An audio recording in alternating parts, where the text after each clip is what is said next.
दोस्तों, आज मैं जो खबर आपके सामने रखने जा रहा हूं, उसे सुनकर आपके रोंगटे खड़े हो सकते हैं।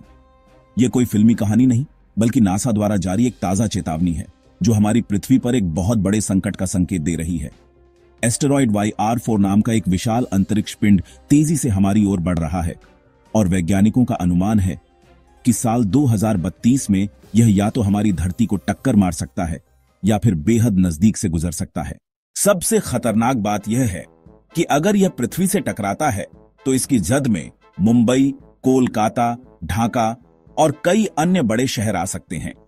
अब सवाल उठता है कि यह एस्टेरॉयड कितना बड़ा है, और अगर इसमें कोलकाता या मुंबई में हिट किया तो इससे विनाश कितना ज्यादा होगा।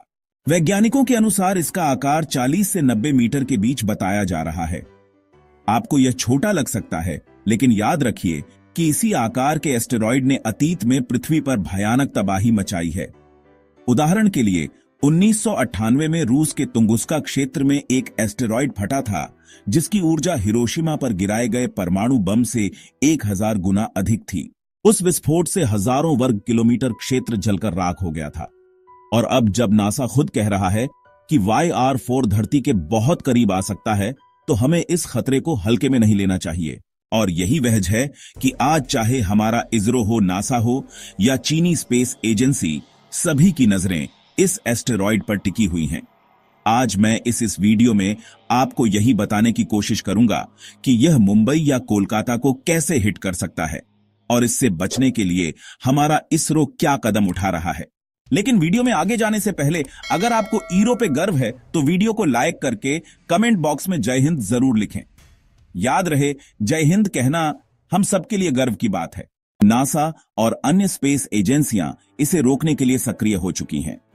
अमेरिका और चीन ने पहले ही प्लेनेटरी डिफेंस मिशन पर काम शुरू कर दिया है। कुछ साल पहले नासा ने DRT मिशन के तहत एक छोटे एस्टेरॉयड पर स्पेसक्राफ्ट टकराकर उसे अपनी दिशा बदलने के लिए मजबूर किया था। इस तकनीक का उपयोग भविष्य में YRF जैसे एस्टेरॉयड से बचाव के लिए किया जा सकता है। चीन ने भी घोषणा की है कि वह एक प्लेनेटरी डिफेंस फोर्स तैयार कर रहा है, जो ऐसे एस्टेरॉयड को धरती से दूर धकेलने की कोशिश करेगा। लेकिन सवाल यह उठता है, क्या भारत इस मिशन का हिस्सा बनेगा? क्या हमें भी नासा या चीन के साथ मिलकर इस खतरे से निपटने के लिए अपनी योजना तैयार नहीं करनी चाहिए? भारत के पास इसरो जैसी विश्व स्तरीय स्पेस एजेंसी है, जो कई महत्वपूर्ण मिशन को अंजाम दे चुकी है। कई डिफेंस एक्सपर्ट का मानना है कि अब वक्त आ गया है कि हम भी अपने प्लेनेटरी डिफेंस सिस्टम पर काम शुरू करें। नासा और यूरोपियन स्पेस एजेंसी लगातार नए डाटा इकट्ठा कर रही हैं, जिससे एस्टेरॉयड YR4 के पथ की अधिक सटीक भविष्यवाणी की जा सके। लेकिन यहां एक महत्वपूर्ण तथ्य यह भी है कि एस्टेरॉयड की कक्षा समय के साथ बदल सकती है। वैज्ञानिकों का मानना है कि अगर यह एस्टेरॉयड किसी अन्य बड़े ग्रह जैसे बृहस्पति या मंगल के गुरुत्वाकर्षण क्षेत्र में आ जाता है, तो इसकी दिशा में अप्रत्याशित बदलाव हो सकते हैं। ऐसे में हो सकता है कि इसकी टकराने की संभावना बढ़ जाए या कम हो जाए। यह सवाल दुनिया भर के वैज्ञानिकों के दिमाग में घूम रहा है। अगर YR4 सच में 2032 में धरती से टकराने की ओर बढ़ता है, तो इसे रोकने के लिए कुछ संभावित विकल्प हो सकते हैं। डायरेक्ट इंपैक्ट टेक्नोलॉजी के तहत, जैसा कि नासा ने DRT मिशन में किया, एक बड़ा स्पेसक्राफ्ट इस एस्टेरॉयड से टकराकर इसकी दिशा बदल सकता है। न्यूक्लियर ब्लास्ट एक अंतिम विकल्प हो सकता है, लेकिन इससे और भी अधिक खतरनाक छोटे एस्टेरॉयड के टुकड़े बन सकते हैं।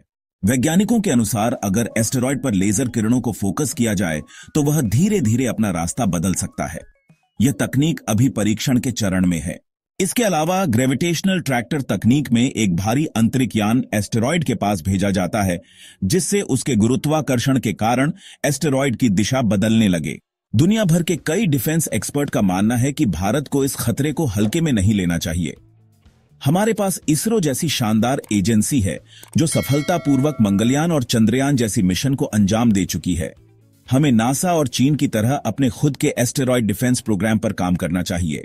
न केवल एस्टेरॉयड ट्रैकिंग सिस्टम विकसित करने की जरूरत है, बल्कि हमें अपने वैज्ञानिकों को ऐसे मिशन के लिए तैयार करने की दिशा में भी आगे बढ़ना चाहिए। 2032 बहुत दूर नहीं है। अगर एस्टेरॉयड E4 सच में धरती से टकराने वाला हुआ, और अगर हमारे मुंबई या कोलकाता एयर स्पेस में दाखिल हुआ, तो हमें अभी से तैयार रहना होगा। इस खतरे को टाला जा सकता है, लेकिन इसके लिए हमें सतर्क और अत्याधुनिक तकनीक की जरूरत होगी। अब देखना यह है कि भारत इस मिशन में क्या भूमिका निभाता है। तो दोस्तों, क्या आपको भी लगता है कि भारत को अब अपनी खुद की प्लेनेटरी डिफेंस फोर्स पर काम करना चाहिए?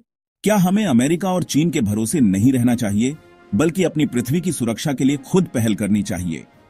कमेंट में अपनी राय जरूर दें और इस जानकारी को ज्यादा से ज्यादा लोगों तक पहुंचाएं, ताकि हर कोई इस खतरे के बारे में जागरूक हो सके।